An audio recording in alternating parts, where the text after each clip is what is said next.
ஏப்பா ரெடியா கடைக்கு போலாமா? ரெடி நான் உனக்கு எடுத்து வச்சுக்கிறேன். நாங்க வந்து இன்னைக்கு ஷாப்பிங் போறோம். ஷாப்பிங்னா ஒன்றும் பெருசா கிடையாது. வீட்டுக்கு வெங்காயம், தக்காளி, காய்கறி, பழங்கள்லாம் வாங்குறதுக்கு. அதுவே ஷாப்பிங்கா? ஆமா, அதுவே ஷாப்பிங் தான். 2 பேரையுமே கூட்டிட்டு போறேன். சரி, ஒரு 1 hour டைம் ஆகும்ல போயிட்டு வரதுக்கு. அதுக்கேற்ற மாதிரி எடுத்துக்கலான்ட்டு பெரிய டைப்பர் பேக் எடுத்துக்கல. இது பிரிச்சது இல்ல, அதனால இவ்வளவு பெருசு தூக்கிட்டு போறேன். இந்த பேக்ல இதுவே இப்ப வெயிட் ஆகும். வாண்டாக டைப்பர் பேக்கை தான் யூஸ் பண்ணிக்கிட்டு இருக்கா. ஆமா, ஒரு பால் பாட்டில் அவருக்கு ஃபர்ஸ்டா கொடுத்துக்கலான்னு ஒரே ஒரு டைப்பர் எடுத்துக்கிறேன். அவசரத்துக்கு ஆகி போயிட்டா. சரி எடுத்துக்க நான் கூட எடுத்துக்கிறேன். ஒரே ஒரு ட்ரெஸ் எடுத்துக்கிறேன். உனக்கா? இந்த வரேம்மா. அவனுக்கு ஏதோ ஒரு சட்டை, ஏதோ ஒரு பேண்ட், மேட்சிங்லாம் பார்க்க முடியாது. பேக்குள்ள தூக்கி போட்டு வச்சுக்கணும் அவசரத்துக்கு.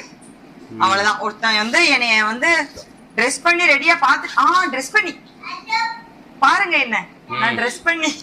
நல்லா இருக்கா ட்ரெஸ்? நல்லா இருக்கு. இப்படி பாருங்க ரவுண்டு. இப்படி பாத்தீங்களா ரவுண்டு? சூப்பர். இருக்கு